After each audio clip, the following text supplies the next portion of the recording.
The views expressed, opinions given, and any communication made between the hosts and guests of What Are You Afraid of Horror and Paranormal show do not necessarily reflect the views or opinions of Para-X Radio, EMC Network, or all services that play this show. The hosts and services are not responsible for the actions of their guests, and the original rights of all intellectual property is retained by the creator, and all work is used with either permission or Creative Commons license. The show is for entertainment purposes only.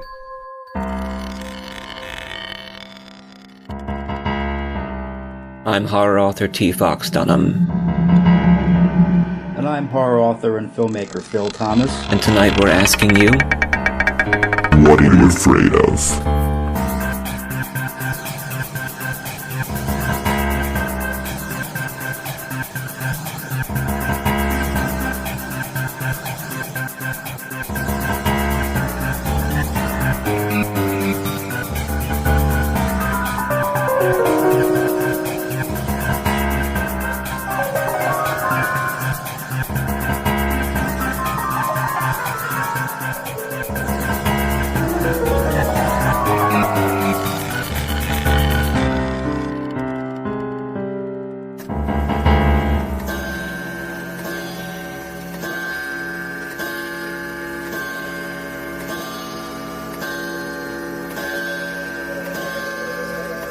Philadelphia's horror home with hosts T. Fox Dunham and Phil Thomas. This is What Are You Afraid of? I'm T. Fox Dunham, and we are at episode 119, Stories from Vietnam. And tonight we're going to be talking with an incredible crime author whom I have the honor of sharing an anthology with, and that anthology is A Time for Violence, Stories with an Edge, which has just come out from Close to the Bone Publishing. You can find that over at Amazon.com, or go on our website, and you can find links to that at Amazon.com, and you can pick up the Kindle version or the print version, and it's got some amazing authors in it. Pretty much the debut crime horror anthology for 2019. And of course, naturally, I'm in it. But authors, just incredible authors such as Richard Keismar's in it, Richard Goodwin, Mark Slade, Joe Lansdale, Andy Roosh, Paul D. Brazil, an old friend Paul, Isabel Blackthorne. We interviewed Isabel a few episodes ago. She was fantastic down in Australia. Billy Keismar, Tony Knighton, John A. Russo. He was a producer of Night of the Living Dead. And of course, Chris Matheson, Tom Bader, Chris Roy, and our guest tonight, Elka Ray, as we move through the authors and sort of interview them over the next few months. Now, Elka is wonderful to speak to. She is a Canadian, United Kingdom author, editor, and illustrator. Elka writes crimes and is the author of 3 novels. The upcoming mystery divorce is Murder, out with 7th Street in August 2019. Saigon Dark, and a noir thriller, a lighter mystery, Hanoi J. And she has a collection of short crime stories, What You Don't Know, Tales of Obsession, Mystery and Murder in Southeast Asia. Her children's books focus on Vietnam, where she lives by the beach with her family. And when Elka's not writing, reading, or drawing, she's in the ocean. Sounds wonderful. She has a popular series of bilingual children's books out in Vietnam. She was born in the United Kingdom. She's been raised in Africa, Canada, and now she lives in central Vietnam with her family in Hoi An, Vietnam. You can find her at www.elkaray.com or Facebook page, Elka Ray Books, and also have links for her up at the website at www.whatareyoufraidofpodcast.com, where you can find out more about Elka. Good evening, Elka. How are you? Good morning from here. Hello, Fox. I'm well. So it's 9 o'clock here, and it's 8 a.m. over there in Vietnam, so you're on the next day. Correct. Fantastic. And so you are in A Time for Violence, and I'm in there, and a lot of great authors are in this debut crime and horror anthology that's out. How did you get involved with the project? My last novel, Saigon Dark, was published with Crime Wave, and they introduced me to the organizers of the anthology. So Chris Roy and Andy Roosh. Exactly. You do everything. You write, you illustrate, you read, and you swim in that wonderful ocean. I bet it's gorgeous out there. It really is. It's pretty nice. I'm very lucky. Indeed. I was looking at some pictures of where you live earlier, and it looks like this beautiful old trading port that goes back, 1,000 years or so, and its name actually means peaceful meeting place, if I'm not mistaken. Yeah, it was in the 1700s. It was a very cosmopolitan international trading port. Ships from Europe and Japan and China. And so the architecture reflects that mix. And so does the culture for a bit. And then, then the river silted over and it sort of fell into decline and really stayed unchanged until it was discovered by tourists in sort of the late 90s. And now it's just thriving again. I mean, it's really very popular. It's a UNESCO World Heritage Site, but it's very beautiful and very culturally different from a lot of Vietnam. Oh, that sounds like an incredible place to live and a wonderful inspiration for your writing. So when did you start writing? Really a long, long time ago. I worked as a journalist for many years and then an editor, but I was always kind of writing a bit of fiction on the side and then gradually sort of started devoting more and more time to that. So seriously, my first book came out in, I think it was 2011. Oh, incredible. So what inspires you to write? Reading. I was lucky. I grew up in a house that was absolutely full of books. My parents were usually broke. There were times where we had no furniture, but we always had books. They spent all their money on books and traveling, and that was a real inspiration and sort of how it really set the course for my life. I like that. We sometimes didn't have furniture, but we always had books. Yeah. So whom were some of your favorite authors? Now or as a child? Let's go for both. I mean, as a child, I read sort of all the classics, all really old classics like Treasure Island and Great Expectations. And then now, I read 90% crime, and favorite authors would be, it's more favorite books. Someone like Tana French, Donna Tartt, The Secret History. There are just so many wonderful, especially women crime writers writing right now. A lot in the UK. There's Jane Harper from Australia. It's really sort of a great time for psychological suspense. That's wonderful to hear, and that's something that we've been talking a lot about the last few years, is women authors in horror and women authors in crime, and how there's more of an effort now to sort of balance the gender gap that we have in writing, and that's one of the reasons we've been speaking to female authors such as yourself over the last few months, like Isabella Blackthorne, and we've got P.D. Casack coming back on in a few weeks, and many more scheduled after that. You started publishing, you started writing. What has been your greatest obstacle as a professional author? I'm pretty isolated here in Vietnam. I work by myself. Luckily, a few other writers have kind of moved around me lately. So that's been really nice. And I have more of an online community now. But that's been the greatest struggle, really sort of working in a vacuum. I see. And at least you have the internet to get out there. And I know Crime Wave Press is based in Asia, and that's Tom Vader, I believe, at a Crime Wave. And that's, of course, Chris Roy knows Crime Wave Press. And I've always been interested in getting a book with them maybe one day, depending on what I'm writing next. Now, this is What Are You Afraid of? Horror and Paranormal Show. We are on Para X Radio on Friday nights at 9 p.m. Eastern Time in Philadelphia, and you can find our website at www.whatareyoufraidofpodcast.com, where you can find all of our episodes, plus material for each episode, including links, pictures, information about our topics, and you can find our archive of ghost stories at www.whatareyoufraidofpodcast.com, all that have been narrated by our voice actors. I just added about 5 more there, and I'll be adding more over the next few months as we go on. And you can find all 119 episodes. Now, we have cut back to 2 episodes a month, but they're wonderful episodes. We can't wait to share them with our audience. And also find us on all major podcast services, including Google Play, iTunes, iHeartRadio, and the rest of them. Now, you sent us a ghost story a few nights ago, and I said, well, if you happen to know any ghost stories, send them over. and I can extend the episode. And you put out a call on Facebook, and I saw that call, and it looks like you got a ghost story that was emailed to you by your friend Randy. He's from California, and he now owns a bookshop over there, and he sent you a interesting sort of story about a cursed headstone, from what I was reading. That they it brings misfortune upon them after he moves it. And it's called The Headstone and the Wizard. He sent me this sort of really interesting story about something that happened to him.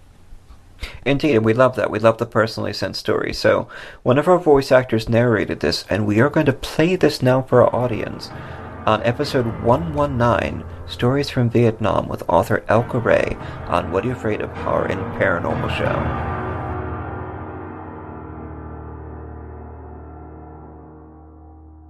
What Are You Afraid of? Horror and Paranormal Show is an eclectic audio magazine created by the authors T. Fox Dunham and Will Thomas that explores everything dark, strange, paranormal, and creative through ghost stories, fiction, conversation, music, humor, and interviews with authors, filmmakers, crafters, historians, and paranormal investigators. We also create a series of author events. We are both published authors, interested in a variety of topics, exploring the darkness through produced segments of the subject of horror, the paranormal, the art of writing and noir, anything dark. Topics better enjoyed at night. We do the show to promote our published work, and we support other artists and authors with the show. We entertain to reach out to new readers. Fox and I record the show in the city of Philadelphia, and we are often on location in haunted sites and artist events. Listen to over 120 episodes on Para X Radio on Friday nights at 9 p.m. Eastern Standard Time. You can also find the show on most major podcast services including iTunes, Spotify, Google Play, Stitcher, and many more. Or you can check out our expanded content, ghost story archives, links, interviews, and articles on our website at www.whatayouafraidofpodcast.com. Email your true paranormal experiences to whatareyouafraidof117@gmail.com to be produced into narrated segments by our voice actors, or contact us through the website at www.whatayouafraidofpodcast.com, where you can find guidelines about our ghost story submissions. We don't judge. Our mission is to tell a good story. What Are You Afraid of? Horror and Paranormal Show. Because it's more fun to play in the dark. Your source for everything paranormal. Para X. Sweet Amityville, Phil. These are trying times for the supernatural and paranormal. So many TV shows and podcasts. In times like these, we need more horror hosts like Shauna and Vicky on Geeks Paranormal on Para X Radio on Wednesday nights. Gosh, Fox, you are so right. I love those geeks. Shauna and Vicky. Does geek stand for something? You know it, my creepy companion. Geek stands for General Ectoplasm Exposition Knowledge Society. Wow. Do they speak to inspirational ghosts and give information on hauntings around the world? Do demons vomit pea soup? That's Vicky and Shauna. They are the go-to ladies of the paranormal. I'd trust them to investigate anything. Oh, I know. Why, if we were abducted by UFOs and taken into space for probing, I want Sean and Vicky to save us from some X-Files action. Some extraordinary X-Files action. And if Bigfoot abducted us, stole us away to some remote Yeti cave, and forced us into making venison and pine needles ectoplasm pie with a dash of banshee wailing, I'd want Sean and Vicky to give us the recipe for some good old ectoplasm pie. Now, that would be some peppery paranormal pie. Yum. And if we were possessed by a horde of hell demons, guess who had one exorcising the spirits? Sean and Vicky, am I right? Damn skippy, foxy lad. Listen to those wonderful hosts of the Paranormal on Para X Radio at 9 p.m. on Para X Radio, exploring the paranormal with the geeks. We're Phil and Fox on What Are You Afraid of? Horror and Paranormal Show on Para X Radio on Friday nights at 9 p.m. Your source for everything paranormal. Para X. The Headstone and the Wizard. Submitted by Elka Ray, Vietnam. Story by Randy Slocum of Randy's Book Exchange. Read by David Walton. I recently received a call from a local friend, and he asked me to stop by his place to check out a gift that he had for me. It was a warm afternoon, and upon entering his bar, He grabbed me by the arm and hauled me to the back of the tavern that he runs. Propped up against the wall of the washroom was a graveyard marker, a headstone. It was obviously very old and appeared much abused. The stone's age was not easy to determine, but hundreds of years old did not seem out of the question. Broken and deteriorated, it was crumbled at the edges and with dark watermarks marring a surface that showed hints of the beauty that had once shone on polished granite. The carvings on the stone were worn to nothing with vague scratching marks left like ripples on wind-blown sand. But in the centre of the piece there was a string of Chinese characters that were still legible. Running vertically about 25 inches long and 3 inches wide, the script was definitely Old Chinese and not Vietnamese. Odd for this area, but not impossible. Hoi An had been a Chinese trading port for hundreds of years, until trends changed and the porcelain demand in Vietnam was channeled to new products and different locations. Now my friend Steve wanted me to take this away, and I asked him why. He said that his mother-in-law wanted it gone because it was cursed, and it brought evil spirits into the home. She would not let the baby be in the house at the same time as the stone, and she would not enter herself until the stone was removed. He was quite distressed. As a friend, I picked up its considerable weight and moved it down the block to my bookstore home, and installed it in the front hall. I am not the superstitious type, but my figuring gave equal chances to a spirit being either friendly or malicious, and I patted my newfound member of the household and welcomed its spirit to my home. I told it I would keep it warm and out of the weather. The next day, I had the busiest day at the bookstore ever. 4 or 5 times the normal revenues and good vibes all around. The following day, the same thing happened, and I was starting to think that Stephen's bad luck piece was a good luck piece for me. No strange noises woke me during the night, and there was no negative thoughts or feelings associated with the home at all. Business did taper off over the next days, but by this time I was not feeling well. Occasional bouts with stomach bugs happen all the time on the road, and I found myself running to the bathroom the day after a wedding and dinner party, 2 events, the previous evening. I have rules regarding food poisoning while I travel, and the first is to use home cures for the easy stuff. So, 3 bananas and a Coke for breakfast. Usually works. Not this time. The stomach pains were starting, and a mild fever was trying to fight its way into my now uncomfortable day. Rule number 2. If food poisoning becomes bad enough to cause a fever, go to the doctor immediately. I called Dr. Josh, but he was out of town. He texted back and prescribed 2 meds with dosage instructions, and I asked my housekeeper to get the prescription filled at the local drugstore. My exact words were to, "Please go buy these and then you are finished for the day. Free day off. I never have any problems with sin." Spelt X-I-N-H. So she wandered out the door and I thought nothing of it. 2 hours later she finally made it back. She was holding a translation from one of her friends, tears dripping, and asking why I wanted to fire her and what she had done wrong. She had not purchased the drugs that I had asked for. By this time I was not in the mood for hysterical women. Between runs to the bathroom, I explained that she was not fired. I asked her about the drugs and she brightened and went to fetch them one more time. 2 hours later she returned from the hospital with a signed note from the doctor stating that the prescription that I needed was only for extreme mental patients, and an overprescription at that, and the doctor had refused to fill the prescription. Bad to worse. Not being in a patient mood, I dragged her out the front door and walked to the 50 metres to the pharmacy. They filled the prescriptions in about 2 minutes, and I scrambled home to my waiting throne. Humbled, irritated, amused and exhausted. 4 hours of crap for something that should have taken less than 10 minutes. The harmony had definitely left my home.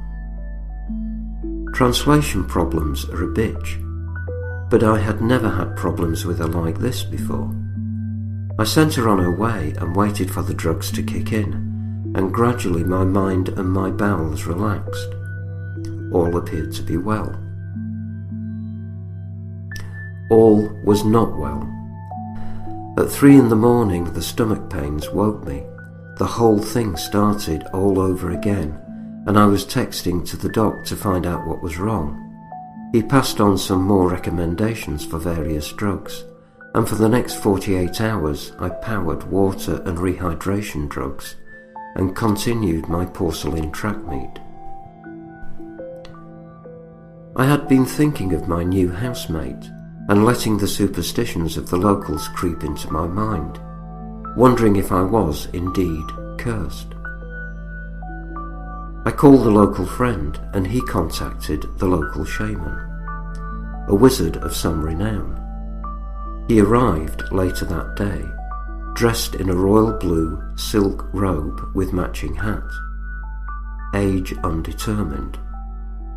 Old, old, old. A face that had road maps carved into it. He had small button eyes and an infectious grin that belied the dignity of his position. He swarmed past me, or should I say glided, seeming to know without being told where the stone was located.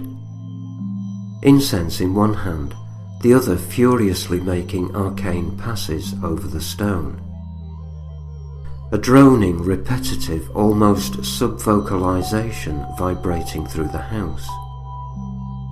An assistant was setting up a small shrine on the porch table with fruit, more incense and a package of paper money, candies, and various good luck charms.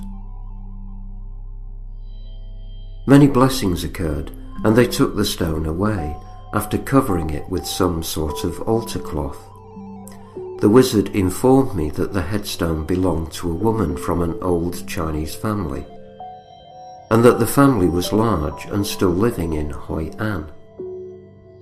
He told me he needed to hold a 3-day ceremony of reburial for the spirit, and commended me for calling him. His impression was that the spirit was angry that she had been neglected by the family. She wanted a place to rest, and my house was the first time she had been in out of the weather since her burial, several hundred years earlier. She did not want to leave. Now she was pissed. He promised all would be well in 3 days. He was wrong. At the end of the day, I ended up in bed by 6 in the evening. I felt listless and tired, and I slept fitfully. At 5 a.m, I awoke and found myself exhausted. Enough was enough, so I cleaned up, and after popping off a couple of emails to tell people where I was going to be, I was off to the hospital. Thinking that I would get an injection and some more meds, I was shocked when the doctor told me that my heart was completely out of kilter and showing an arrhythmia with an irregular heartbeat. They put me in bed instantly, and I started to get worried when they couldn't find a vein for blood work. My veins were collapsing due to extreme dehydration.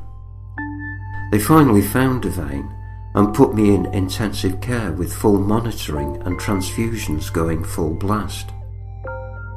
I came to the conclusion that evil spirits can really kick your ass.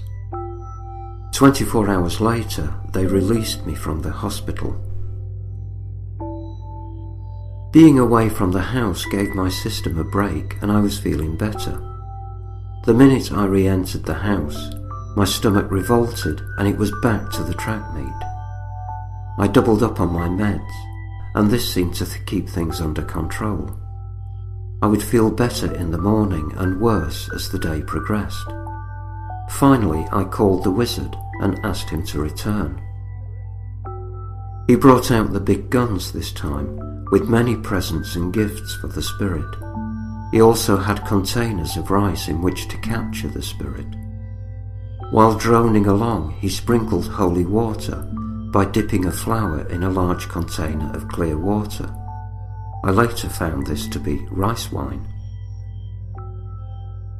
He started at the rear of the home and flung liquid to all corners of the house, trying to drive the spirit towards the front of the home and then out. Incense was burning in all corners, on the porch and at the street. Rice was flung into the street as if seeding the avenue for next year's crop. An immense stack of money was burned at the front of the property. The rice was what had been in the containers that captured the spirit. The casting it into the street was symbolic of the spirit being released from the home and sent on its way. We said prayers over the temporary altar, and much bowing and droning continued for the next hour. Finally, the wizard informed me that the spirit had been banned. The house was free of any evil influence. Alleluia. Still feeling under the weather, I retired to bed and slept like a baby. I didn't wake once. Now by this time, I had been sick for over a week, and I don't know if the bug had run its course or what, but I awoke feeling refreshed, and it's like I never was sick. Coincidence? Yeah, probably. But it certainly makes you wonder. When in Rome, etc., you have to flow with the local superstitions and customs. I have noticed my neighbours giving me the eye the last couple of days. Not in a bad way. Maybe with a little more respect than they had before. Of course, it could be my imagination. Wizard indeed. Oh, by the way, not 1 cent exchanged hands. No money involved at all. Not the Vietnamese norm. You have to wonder.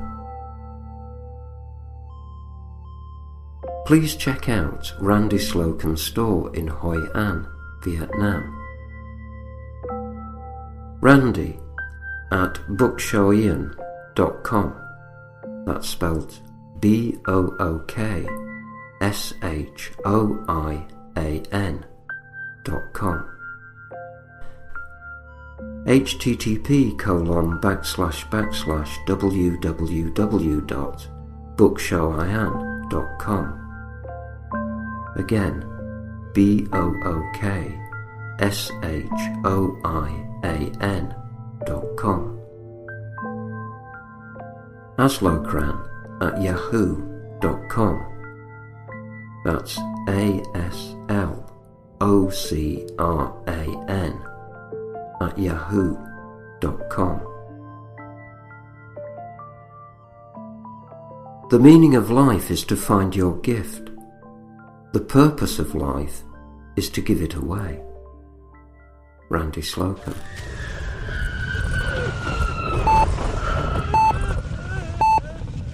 Mercy, a new horror medical thriller from author T. Fox Dunham, published by Bloodbound Books. Based on the author's horrific battle with a rare form of lymphoma that involved intense chemotherapy and radiation, Fox turns the horror of his experience into terror on the page. William Saint is dying of cancer. On most days, death seems like a humane alternative to the treatment. Stricken with fever, William is rushed to Mercy, notorious as a place to send the sickest of the poor and uninsured to be forgotten, and finds the hospital in even worse condition than his previous visit. Willie's memories faded. He grabbed his sack head, the sack head of the scarecrow, picking at the exposed chicken wire to hold them in. However, the memories fell out of the holes in his face. They wormed and crawled from the leather flesh and the old clothing of the scarecrow, then squirmed and wiggled down his body. The grounds are unkempt, the foundation is cracking, and like the wild mushrooms sprouting from the fissures of decay around it, something is growing inside the hospital. Something dark. Fangoria gives Mercy 3.5 out of 4 skulls. Dunham has channeled his many brushes with the other side into the exquisitely rendered, lyrical, supernatural hospital thriller Mercy. It's feeding on the sickness and sustaining itself on the staff, changing them, and now it wants Willie. Come now, Mr. Saint. Just a little more of that sweet milk. So salty and so good. You won't miss it. And we ever do so like our delicacies here at Mercy Hospital. Part medical horror, part supernatural suspense, Mercy is a hard-hitting fever dream of a novel. I enjoyed the hell out of it. Tim Wagner, author of The Way of All Flesh and Eat the Night. Available from Amazon, Barnes & Noble, and bookstores everywhere in both print and digital versions. Life is an addiction. Let go. Let it all burn.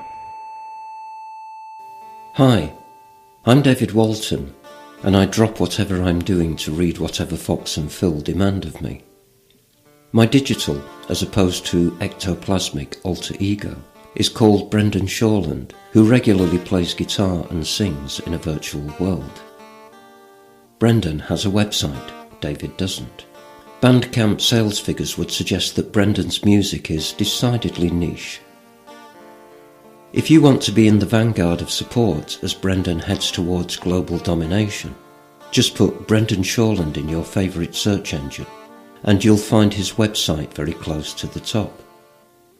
You'll see what the human looks like, and you can check out the Listen to a Song page to access Brendan's unwillingly private world of creative output. Rat, where are you going? I'm going back to the Paranormal View. Back where I belong. Please, take me with you. No, I'm through with everything here. I want to see if there's something left in life I haven't explored. Do you know what I'm talking about? Oh, Rat, don't run to them. They talk about ghosts and hauntings, UFOs, and all kind of supernatural scary stuff. You'll never understand, will you, Scarlet? No! Well, that's your misfortune. Rat, if you go, where shall I go? What shall I do? Frankly, my dear... Line! Oh, you gotta be kidding. That's the Paranormal View with your host, Henry Foister, Jeffrey Gould, and Barbara Duncan. Every Saturday night at 8 p.m. Eastern, exclusively on the Para X Radio Network. Well, that was a wonderful ghost story that you got for us, and I'm really glad you did, because it's always nice to sort of generate content based on our guests. So thank you, Randy, and we'll have to stop in sometime if we're over there. Tell us about your story in the anthology A Time for Violence. What's it about? So my story is called One Hit Wonder, and it's about an old, has-been British pop star who has, he had this one big hit way back in the 60s, and he's now retired and living in a beach town in the south of Thailand. And he goes out one night to a bar and meets an old friend from his childhood, and they proceed to get totally plastered and stumble home, in the middle of the night.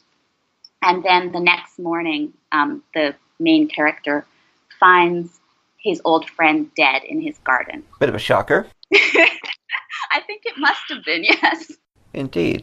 And you're definitely using the setting around you, and there are not a lot of authors who can claim intimate knowledge with Southeast Asia, like Vietnam or Thailand. So why is it set in Thailand? I've lived in Southeast Asia for going on 25 years now, and I've always been based in Vietnam, but I've traveled a lot for work and also for fun.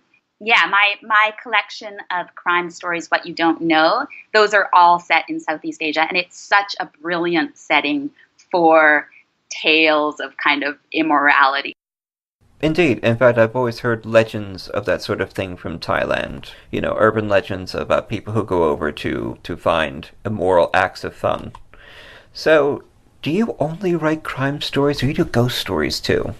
I mostly write crime, but in that collection of short stories You Don't Know, there are a couple of stories with definite paranormal elements, including one which was called The Yellow River, which is about a group of Vietnamese soldiers going into the jungle, and they hear a really creepy ghost legend, and then sort of go insane out there in the jungle, and it's about what happens to them after that.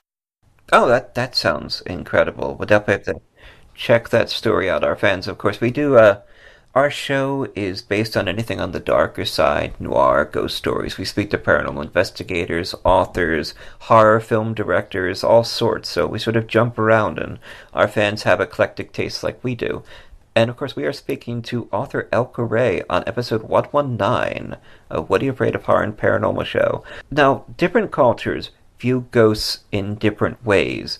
And what's it like in Vietnam? Are ghosts a big deal over there? They are. Yeah, so Vietnam is, most people are Buddhist, but society is heavily influenced by Confucianism, and that is all about ancestor worship. So just about every family has an ancestral altar in their house, and on the 1st and 15th days of the month, people light incense and make offerings to their ancestors.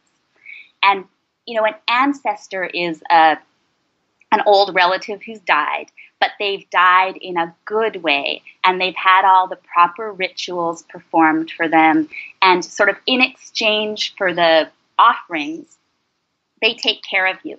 They give you good luck, they protect you, and, people invite their ancestors to all the festivals, they invite them to big meals. It's really, really important. But the flip side of that is, like, if someone dies and they die in a bad way, they become a ghost. And a bad way is like maybe, a violent death, an unexpected death, the body is damaged, or worst of all, maybe the body goes missing. And then they become a hungry ghost, and they sort of roam around in packs like bandits and cause mayhem and terror. And so people are really scared of that, and especially in the countryside, that those beliefs are still strong. That's fascinating. I love hearing about the different takes on spirits, ghost hauntings, and what different cultures seem to fear. Where Christian households focus a lot on things like demon invasions and sort of demon oppressions and things like that. Of course, you have the classic stories of dead relatives coming back and giving warnings from the grave. Of course, you go out to Southeast Asia and you have spirits who died in unfortunate circumstances, as you were saying, with trauma attached to it, and they become hungry ghosts who never seem to be satisfied, stuck in the world of the living. Now it's really interesting. So, especially when you think of Vietnam's history, because there have been just endless warfare here. I mean, they've been invaded by everyone, going back to the Mongols a couple times, and the Chinese, and the French, and the Americans, and so there were, with any war, there are a lot of unfound war dead, and people are really, that's a big worry for people here. And you have another friend who had a similar story about an old house. Yeah, so when I asked people, to share paranormal experiences in Vietnam, another friend wrote that in the early 90s, he'd been living in a house in Cho Lon, which is the Chinese district in Ho Chi Minh City. And he'd hosted a party, and the party was organized by a bunch of local Buddhists. And so they all came in, and they had this wonderful party, and everyone had a great time. But then the next day, really weird things started happening in the house. Like, a couple of house guests basically went kind of nuts and had to be thrown out, and people felt like their hair was being pulled, they were being pushed, they were things started to break, the electricity went off, it just was mayhem. And finally, in desperation, he called in the local shamans, and they said that this Buddhist party, the presence of all those Buddhists, had woken up like an evil spirit that lived under the house. And so they had to perform basically like an exorcism, all these rituals. A cleansing, yes. Yeah, okay. To get this spirit to leave and settle down. But my friend never felt really comfortable there again after and ended up selling the house. Indeed, that's amazing. So call your local shaman and have them come out and do a cleansing. Yes, yeah. Now, you've lived in Vietnam for going on 25 years. Have you ever seen a ghost or had any sort of paranormal experiences yourself? You know, I've only had one strange experience, and it definitely wasn't a negative, scary experience. It's just something that it happened going on 20 years ago, and I still really can't explain it and don't know what happened. I was in a friend's car, a parked car in Hanoi, and he'd gone into the house to get something, so I was just sitting there in the car a bit bored, and I looked out the windshield, the front, and there was an old man wheeling a bicycle away from me, and he was wearing a faded army green shirt and a pith helmet, and his bicycle had like a little sort of old wooden rack on the back. And that time in Hanoi, you know, you saw old guys dressed like that. Like, that was quite normal, people running around in, like, you know, those kind of little old army helmets. So I didn't think anything of it. I just looked at him for a second, and I looked away for 1 second, and then I looked back, and he was gone. And the street had no alleys. It had walls going along it. So there was nowhere he could have turned off. You know, 1 second he was there, the next second he was gone. And I sort of thought, you know, did I imagine him? But it just seemed too mundane a thing to imagine. Or did I dream it? You know, did I nod off and just, but again, it didn't really feel like that. I can't explain it, but it really felt like I'd somehow seen someone from the past. You could sense that. You could sense that he just wasn't connected to the setting of time around you. And I imagine as an author, you have a deeper sense of setting than other people Maybe. might. I mean, it was just a little tiny experience I really couldn't explain, and I still wonder about. You know, it's funny because when we ask people for ghost stories, they always say, well, the story isn't like a novel. It doesn't have a beginning, middle, or an end. It was just a couple of weird experiences I can't explain. They're not very logical. But that's what ghost stories really are. They're not narratives. They're not dramatized. They don't have a beginning, middle, end. They're just these weird moments that we have that we know something isn't quite right. Yeah, I know, it felt like something crossed over. You know, and but what was interesting was that, you know, I wasn't afraid. It was just fascinating and weird. Did he slip into your world, I was or still did you in a slip nice into plush his? car, so I think he slipped into mine. I wonder what he'd think of you. He'd look bad. If he perceived you. That's it. He would have been really scared, I'm sure, if he was coming from, you know, the wartime to see a white fancy car. The only other thing that comes to mind is a few years ago, I was at a fisherman's temple right near my house on the beach. And it was winter, and it was a sort of really misty day and a bit rainy and really gray and spooky. And I was there, this really old deserted temple, with my daughter, who was maybe 4 at the time. And she looks at me with this expression of sort of wonder on her face, and she points behind me and she says, "Look, Mommy, ghosts." And my first thought was, we had a housekeeper who was really, really superstitious. You know, she was from the countryside. She was really scared of ghosts. Like, she wouldn't sleep by herself. If she had to be by herself at night, she would turn every light in the house on and huddle, you know, in like the brightest corner of the house. My first thought was, oh no, she's been telling my kid, you know, creepy stories, and she's really scared of ghosts. So I looked at my daughter and I said, you know, I'm not sure that ghosts exist. Like, I don't think there's anything to be scared of. And my daughter looked really kind of irate, and she's like, no, Mommy, no, look, ghosts, they're right there. And so I turn around a bit reluctantly to look, and there's a flock of goats behind me. Wonderful. So not only are we bringing you ghost stories tonight, We're bringing you goat stories. Yeah. You did a story in A Time for Violence, and it was called One Hit Wonder. You talked about it, and you sent us an excerpt from the story, and we are going to play that now for our audience on What Are You Afraid of? Horror and Paranormal Show on ParaX Radio Friday nights at 9 p.m. Eastern Time, Philadelphia Mean Time. And you can find us at our website at www.whatayouafraidofpodcast.com, where we've got all of our episodes, a ghost story of archives that are just wonderful with all our voice actors reading each individual story, plus links to the content we talk about and more information about our guests and the various books that we preview. Plus you can find links for A Time for Violence there, and links to Elka Ray at www.whatayouafraidofpodcast.com. So this is a reading from your story, One Hit Wonder on What Are You Afraid Of? One Hit Wonder. An excerpt from Elka Ray's short story from the anthology A Time for Violence, read by David Walton. The neighbour's rooster wakes me, crowing on and on, like one of those idiotic ringtones. Lying still, brain pressed hard against my skull, I imagine wringing its bloody neck. Maybe Tippy can talk to the neighbour, buy the noisy thing off him. When it's clear further sleep's impossible, I get up and shuffle to the John. The house is dead silent, as it should be, with Tippy away. But then I remember and my stomach drops. Barry's here. I can't face him with this headache. 10:22 a.m.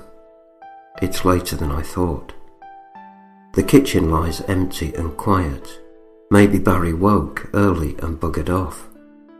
I feel somewhat better. If Tippy were here, she'd make breakfast. I settle for cornflakes and strong coffee. I'm on my third cup when the neighbour's dog starts to bark. Jesus, that neighbour. It's always something. When the guy's rooster or dogs aren't making a racket, he's revving those damned motorbikes. He's a young punk, fond of leather vests and jean shorts. Along with his motorbike taxi business, he runs a bike repair shop. The dog's still barking. With this hangover, it sounds louder than usual. Has it gotten into my yard? I stumble to the front door, cursing. Stepping onto the veranda, the heat hits me, my back wet with sweat before I've reached the railing. I trip over something soft but catch myself. Christ, one of Barry's flip-flops. My heart sinks. He must not have left after all. Leaning out over the railing, I squint towards the neighbour's shack, which rises like a canker from his junkyard. Old bikes and piles of scrap metal, a rusty truck on blocks, a broken wardrobe. What an eyesore. I shade my eyes. While the dog's still barking, I can't see it. Nothing moving but ripples of heat radiating off the cement. So much for sea air. With no hint of a breeze, it's like being in a giant vacuum. Each time the dog barks, my insides clench up. I might just kill it. "Shut your dog up," I bellow, and for a second the mutt shuts up. Then it starts again with renewed vigour. Teeth gritted, I'm heading indoors when something pale catches my eye. Down below, between the fence and my veranda. I lean over the rail. It's a pack of cigarettes. And no, it can't be. Except it is. A foot, the heel dirty and calloused. Breath held tight, I lean further out, my vision strobe lighting. The foot is attached to a bare leg. Pale, stripy boxer shorts. Another leg, and a much too pale back. Arms spread wide, hugging the earth. Someone's face planted in my flower bed. I blink, the air shimmying, like in a low-budget sci-fi flick, some portal opening behind the hibiscus. Soon, little green men will run out. I blink again. Heat haze. But no, That's not heat, but flies. When I scream, the dog stops barking. Down the steps in a quivering daze, coffee and cornflakes puked into a planter. With the dog stunned into silence, all is quiet as I wobble closer and bend low, a shaking hand seeking a pulse. "Come on, mate," I say. "Wake up now." Nothing. I'm about to shake him when I see the back of his head, like a slice of black pudding under his thin hair. Gagging on bile, I back away. Barry. That fucker has gone and died in my front garden. Elka Ray is a Canadian/UK author, editor and illustrator. For adults, Elka writes crime and is the author of 3 novels. The upcoming mystery, Divorce is Murder, out with 7th Street in August 2019. Saigon Dark, 2016, a noir thriller. A lighter mystery, Hanoi Jane, 2011. And a collection of short crime stories, What You Don't Know, Tales of Obsession, Mystery and Murder in Southeast Asia, 2016. Her children's books focus on Vietnam, where she lives by the beach with her family. When Elka's not writing, reading or drawing, she's in the ocean. Find out more about Elka and links to her work at her website www.elkaray.com, and that's spelt Elkaray.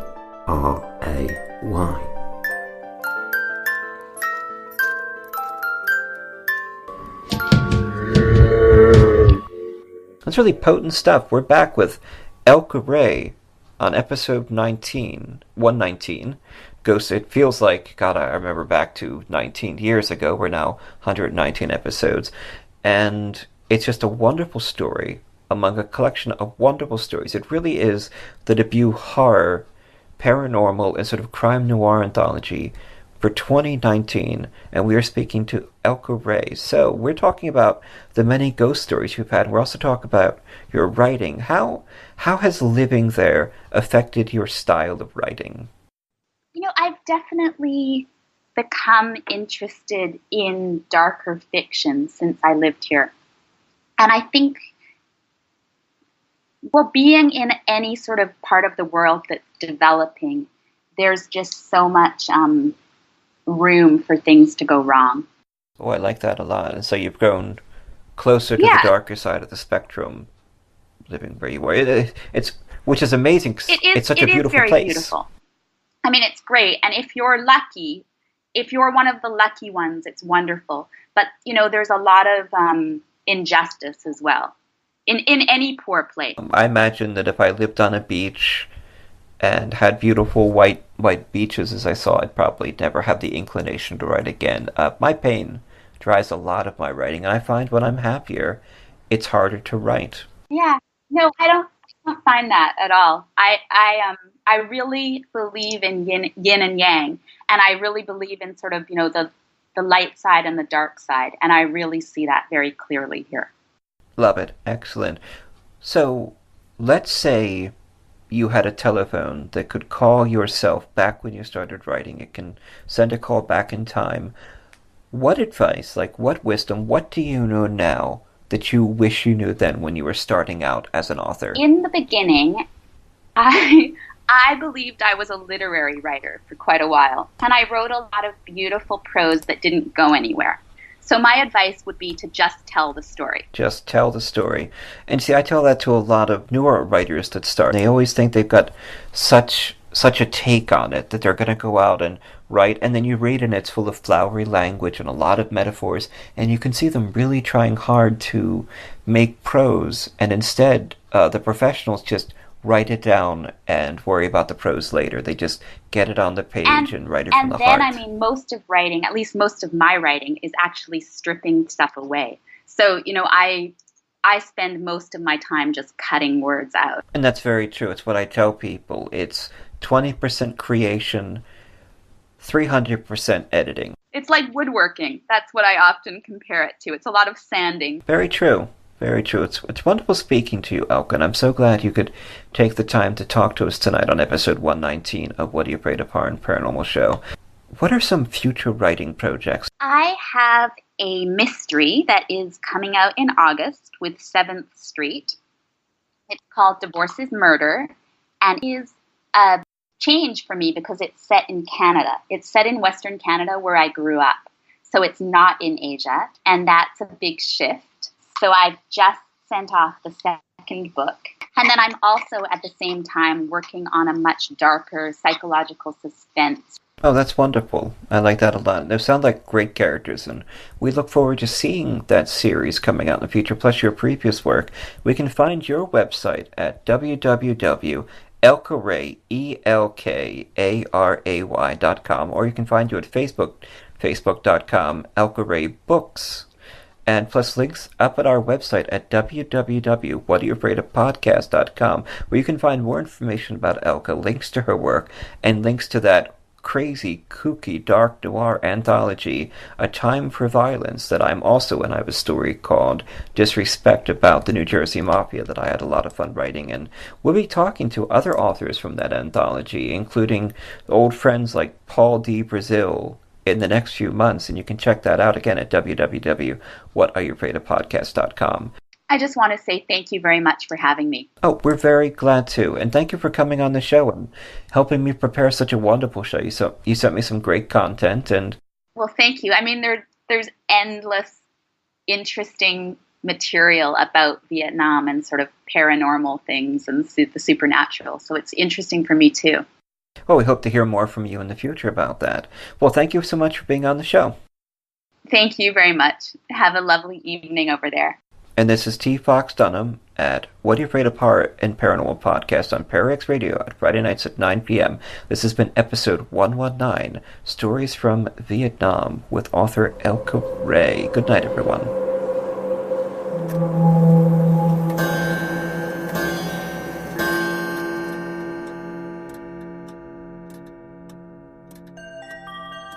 T. Fox Dunham lives in Philadelphia with his wife Allison.